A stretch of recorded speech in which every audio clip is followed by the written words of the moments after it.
Hello guys, my name is Tuomas, this is Sound of Free, and before we dive into the Beach Boys LA album, the 23rd album by the group, let's talk a few words about the song Pitter Patter from MIU album, because I accidentally forgot to talk about it in my previous album review, the MIU album review, because I was so way too excited about My Diane, so I forgot Pitter Patter. Not too many words to say about that one. I think the composition is actually pretty cool. I really dig the rock style of the composition, the melody. The production is really horrid. It's so lame, and I hate the title of the track. I think the title of the track should be something like Let It Rain, and then you should completely take out that pitter patter chant, which it just sounds ridiculous. And it should be more edgier, and I think Dennis would have made a really killer lead vocal on it. But that's really it. I really love the composition. I think it's musically fine. I really like the lyrics too. I just think that the production really drags it down. But anyway, L.A. Light Album by the Beach Boys, released in March of '79.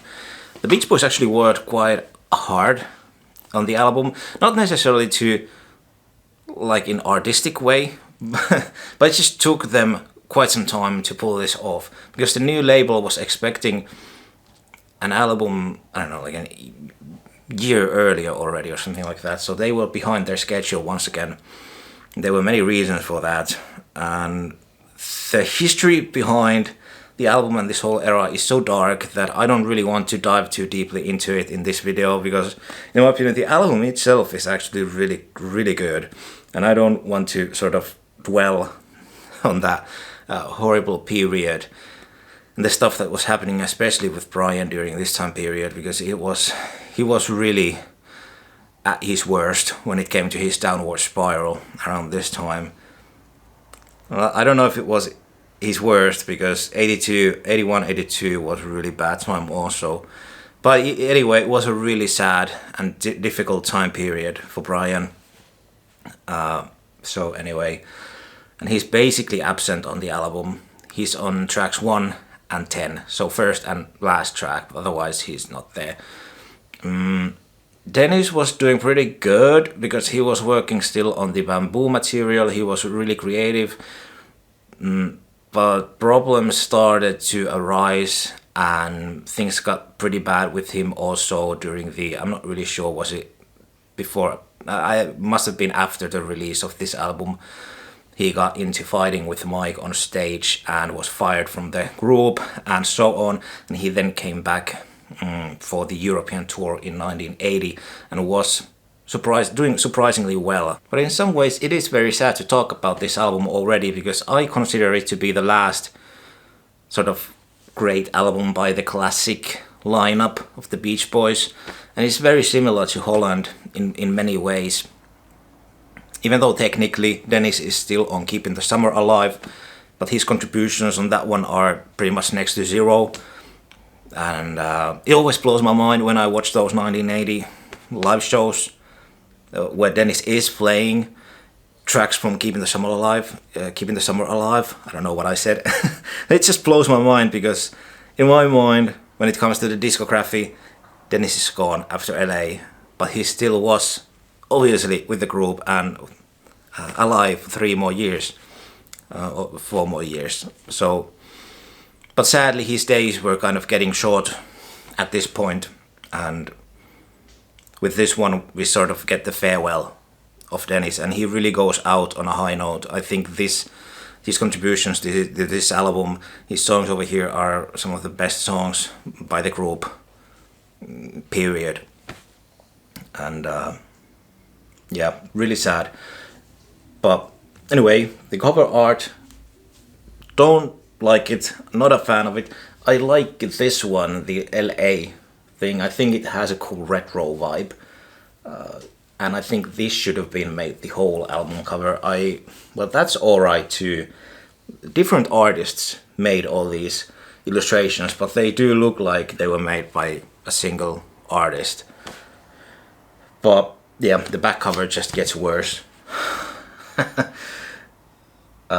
Yeah, so once again the Beach Boys kind of dropped the ball with the marketing.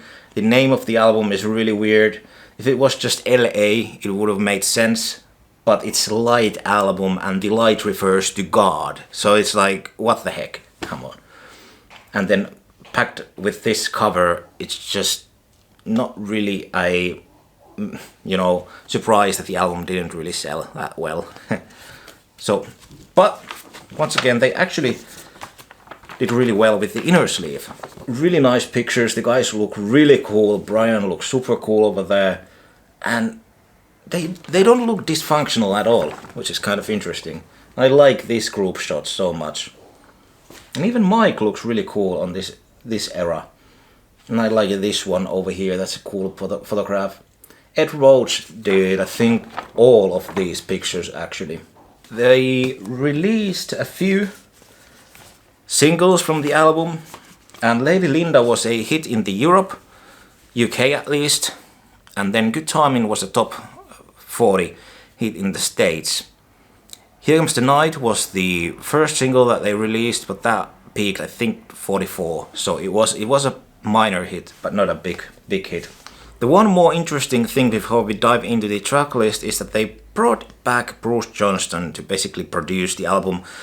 And thank God for Bruce, because he basically saved the Beach Boys at this point. If you listen to, or at least in my opinion, compared to MIU, LA is light years ahead of it in style of production and just the way it sounds, and it's so much more cohesive, and thank God they ditched those awful sort of let's surf on the past glories, let's try to make another surf song with like Kona Coast and that sort of thing, these kitschy songs, excluding one song which is over here, which is very kitschy, but otherwise thank God they ditched that sort of style and realized, okay, that's not gonna work. So they are actually doing something very contemporary on the album and forward looking, which I really love. So yeah, thanks Bruce for that. But all of that said, I still think Bruce gets a tad too much credit for LA, because basically all he did was he took the money and ran out to work endlessly on the Here Comes the Night disco version, and then rambled on about like how Do You Like Worms should open up the album and stuff like that, like crazy stuff really. So, but he pulled the whole project together and he deserves credit for that. But mostly the better songs on the album are from each of the members' solo sessions. So they basically produced them themselves, and then just Bruce sort of pulled everything together. But let's now just dive into the album and the tracks itself. The album opens up with Good Timing, which originates from '74. It's written by Brian and Carl, and it's a very kind of simple tune lyrically, and the theme of it. And it took me quite some time to actually really appreciate it. I always liked it, but I think it's it's the kind of song that's a grower. It takes some time for you to really fully appreciate it. It's got really nice harpsichord that Brian is playing, and piano, and it's very nice, because it's kind of like them coming back to this baroque pop thing, and it's a really good opener. And it sets the mood very well for the rest of the album. And the second song is Lady Linda, which is co-written by Johann Sebastian Bach. It's pronounced Bach, by the way. Bach. Okay, so anyway, and Al Jardine. So it's a really weird collaboration. It was and Ron Alpach. Well, but it's not really a collaboration with Bach and Al and Ron.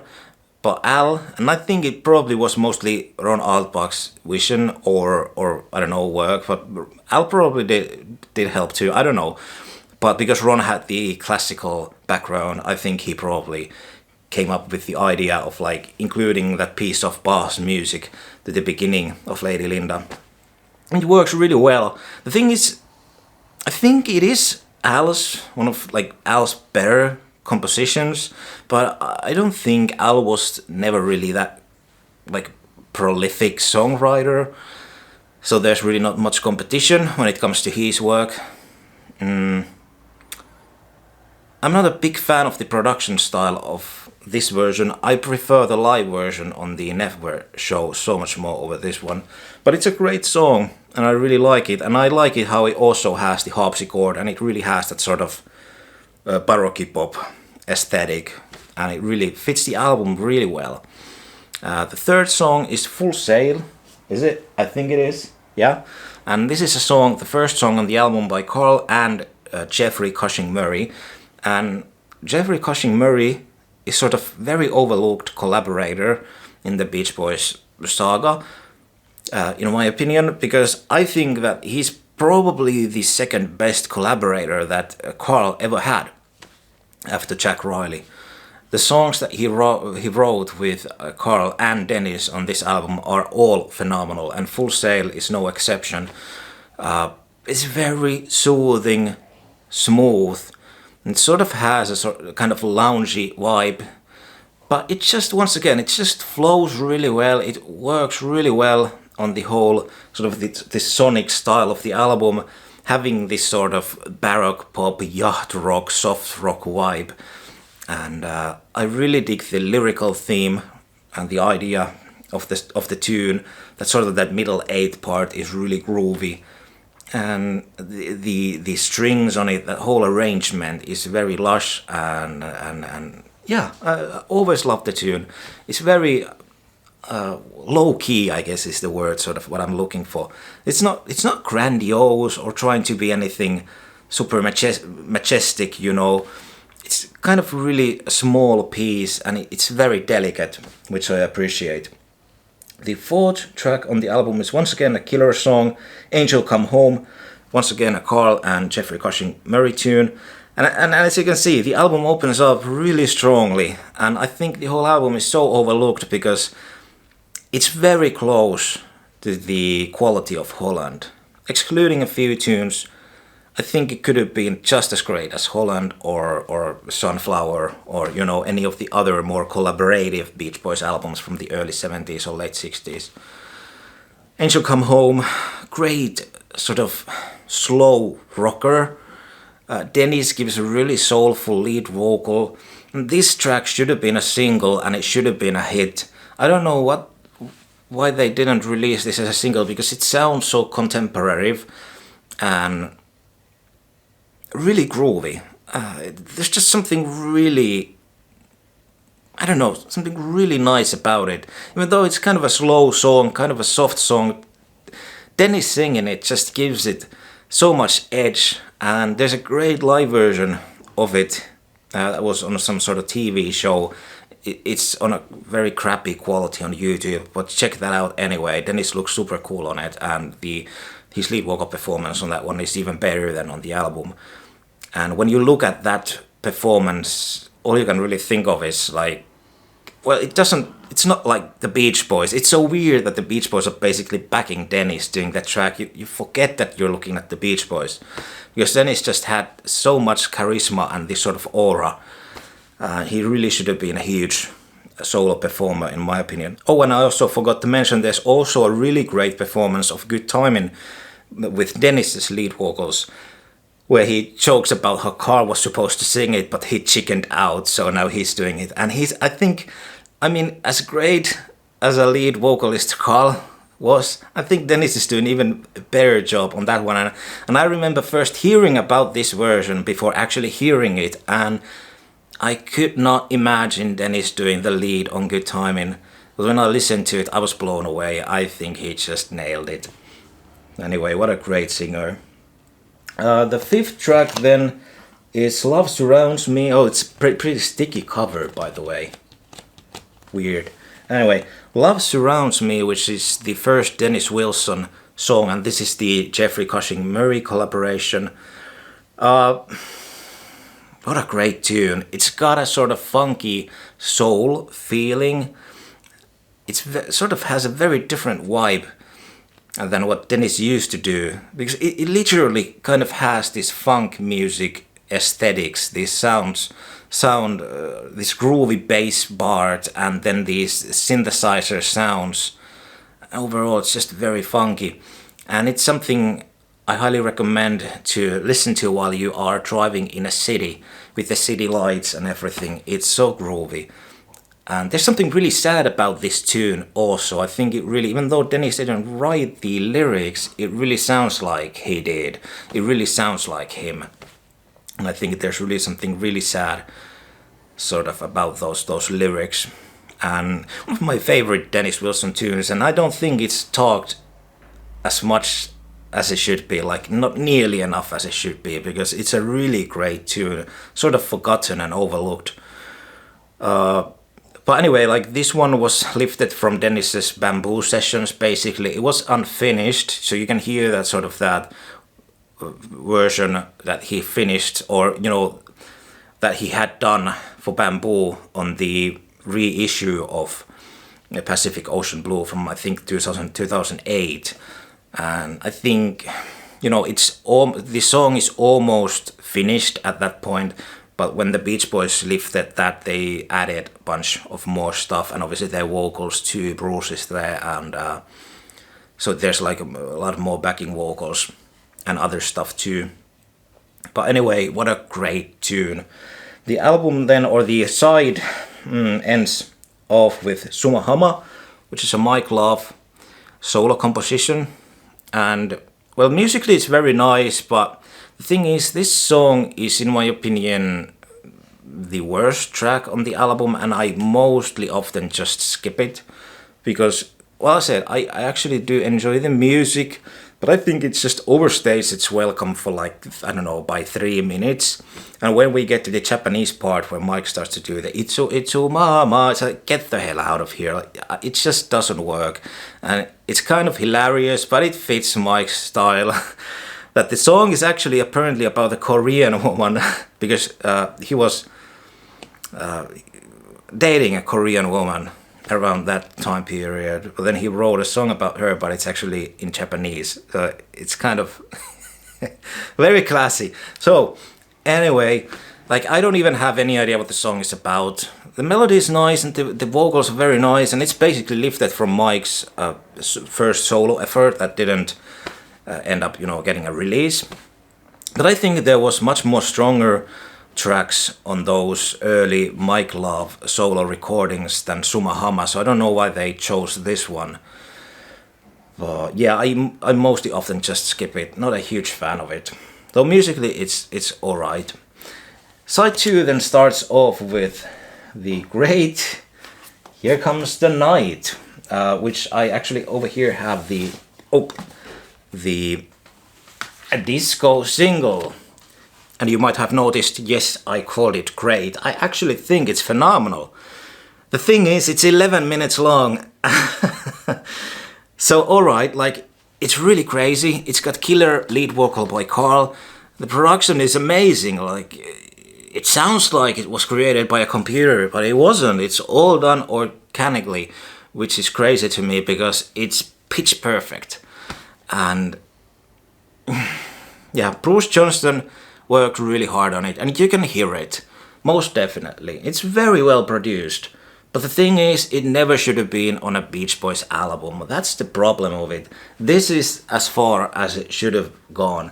There's a really good, like a 4-minute edit of it, which would have worked so much better on the album, but still it would have been so out of place on the album because it just doesn't fit the style of the other tracks at all. So I have no idea what the guys were thinking, including this one, because it wasn't even like a major hit, so they could have cut that off from the album. And some people say though they just need to pad off the timing because whatever, like they didn't have enough tracks, but that's bogus.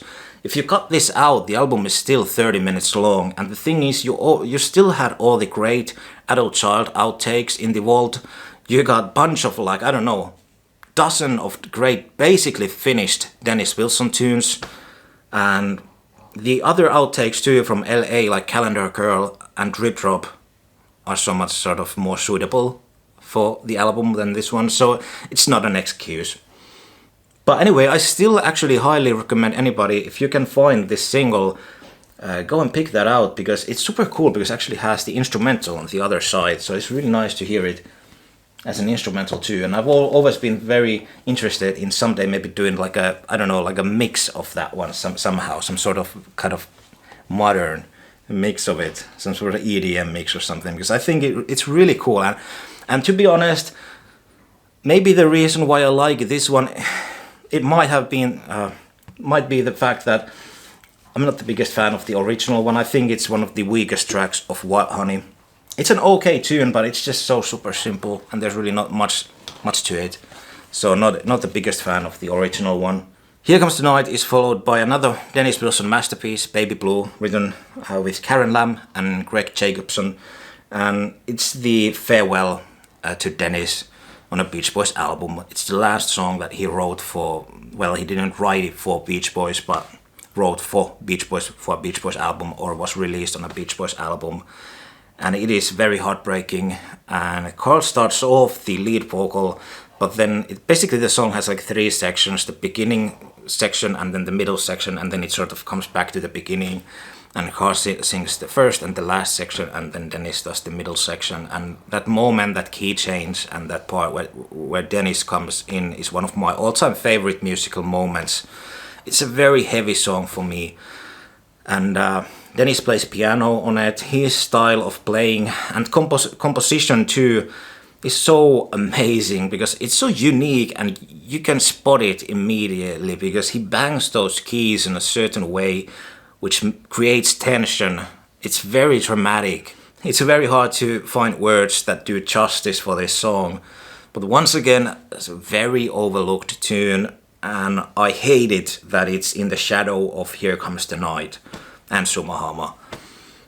So yeah, but a heartbreaking tune, one of my favorites, which is then followed with another really, really great tune, Going South, which is another Carl Wilson and Cushing Murray tune, and I actually prefer this one even more, over the Full Sail, though I really like Full Sail too, and obviously Angel Come Home is also from that same pen, but these Full Sail and Going South are very similar. But anyway, Going South just has lyrics that personally really fit my life, so it feels very personal to me, because I live here in the freaking north, and I always dream about going to south for winter, but I never am able to do that because, it's just not possible for me. I cannot just go to, I don't know, Spain or something. I don't have so much money that I could just drop everything and go to Spain, or I don't know, to Hawaii or Asia or something. So it's just not gonna happen. But I always dream about that because I hate the long, cold winter.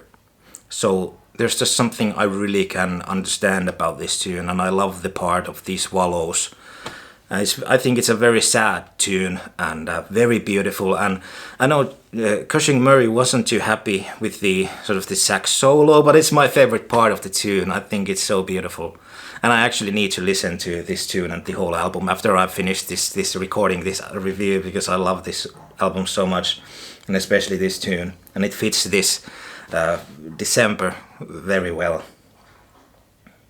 I can actually notice myself getting kind of sad thinking about these tunes, these last tunes on the album, excluding the actual last song of the album, which is Shortening Bread, because it's a classic Beach Boys moment when you have that really soothing, really nice feeling of going south, and then you are hit with those heavy drums and those electric guitars of Shortening Bread.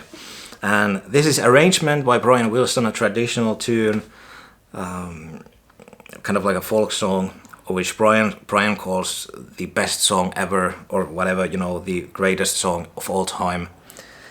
But I don't think Brian had much to do with this version. He worked so hard on the adult child version, and this is basically the same arrangement, but it's a re-recording.